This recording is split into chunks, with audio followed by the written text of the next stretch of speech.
CLP ఇలా fit committee చేయడం జరిగింది.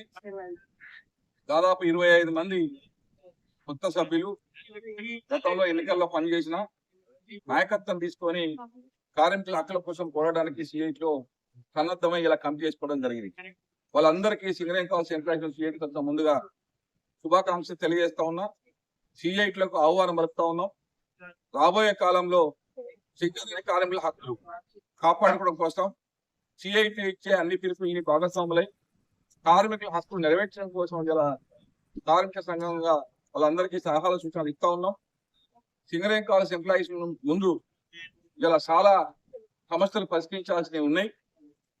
గతంలో ఎన్నికలలో మేము వాగ్దానం చేసిన అన్ని కూడా ఇలా గెలిచే సంఘాలు అదే ఎజెండాను పెట్టుకొని ముందుకెళ్ళినాయి. కానీ ఇంతవరకు 40, 50, 60 రోజులైనా వాళ్ళకి ఇంకా సర్టిఫికెట్ ఇవ్వలేదు. పవన్ కళ్యాణ్ కాదు కదా సహజీవనం చేస్తున్నట్టు గెలిచే సంఘంగా యాజమాన్యం గుర్తిస్తోంది. కార్మికులకు ఒప్పందాలు ఇవ్వడానికి, కార్మికులు మాట్లాడడానికి మాత్రం వీళ్ళకి అర్హత లేనట్టు వీళ్ళు ఇస్తున్నారు. 5 రోజులు మాత్రం చేసుకుంటున్నారు. కానీ కార్మికులకు మాట్లాడకైతే మాకు గెలిచే సర్టిఫికెట్ రావాలని చెప్తా ఉన్నాం. ఇది ద్వంద్వ వైఖరి. గెలిచే సంఘాలు వెంటనే యాజమాన్యం మీద ఒత్తిడి తెచ్చి సర్టిఫికేట్ తీసుకోవాలి. యాజమాన్యం కూడా ఏ రోజైతే గెలిచిందో ఆ రోజు కాంచెల్ సర్టిఫికేట్ ఇవ్వాలని చెప్పి మేము సీఐగా డిమాండ్ చేస్తా ఉన్నాం. ఇవాళ సొంత ఇంటి కళ సమస్య ముందుకు వస్తా ఉంది. దేశంలో, రాష్ట్రంలో అందరికీ సొంత ఇంటి కళ ఇస్తున్నారు. మరి సింగరేణి కార్మికుల గురించి అసెంబ్లీ కానీ ఎక్కడ కానీ ఈ గెలిచిన ఎమ్మెల్యేలు తెచ్చిదాపట్లేదు, గెలిచిన యూనియన్లు డిమాండ్ చేస్తలేదు. అందుకే కంపల్సరీ సింగరేణి కాలనీస్ లో పనిచేస్తున్న ప్రతి కార్మికునికి సొంత ఇంటి కళ నెరవేర్చే బాధ్యత ఈ ప్రభుత్వాన్ని, ఈ గెలిచిన సంఘం అని చెప్పి మేము సీఐగా డిమాండ్ చేస్తున్నాం.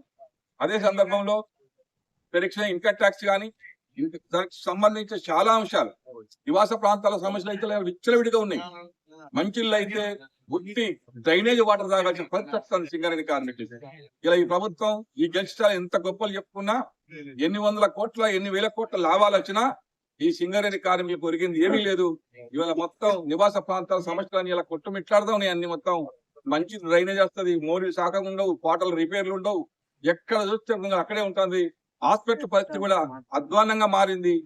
మెరుగైన వైద్యం అందట్లేదు, ఒక ఎఫిషియన్సీ ఫిజిషియన్ లాంటి డాక్టర్లు ఉండట్లేదు. అందుకని ఇవన్నీ సమస్యలు పరిష్కరించాలి. ఇవన్నీ పరిష్కరించడం కోసం ఖచ్చితంగా సిఐటి ఆధ్వర్యంలో పెద్ద మొత్తంలో పోరాట కార్యక్రమాలు తీసుకుంటాం.